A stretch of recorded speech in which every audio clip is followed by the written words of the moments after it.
do German, please? What is this do German, please? Do you want me to speak with German or do you want me to do an English German?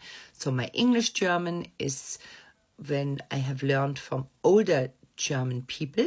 So people who are in their 50s and 60s and 70s years old.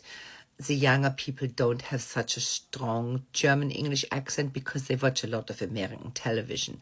Aber wenn ich Deutsch reden soll, dann das ist was anderes, weil das kann ich auch, aber das ist nicht so gut. Mein Deutsch ist nicht, ich weiß nicht, was ich sagen kann. Ich kann schon ein bisschen Deutsch sprechen, aber ich spreche Deutsch als Amerikaner zu Englisch oder Englisch zu Deutsch. Nicht richtig Deutsch. Also die deutschen Leute wissen, was ich gesagt habe. Und die Leute, das Englisch reden, denken, dass ich gut Deutsch sprechen kann. So ist es.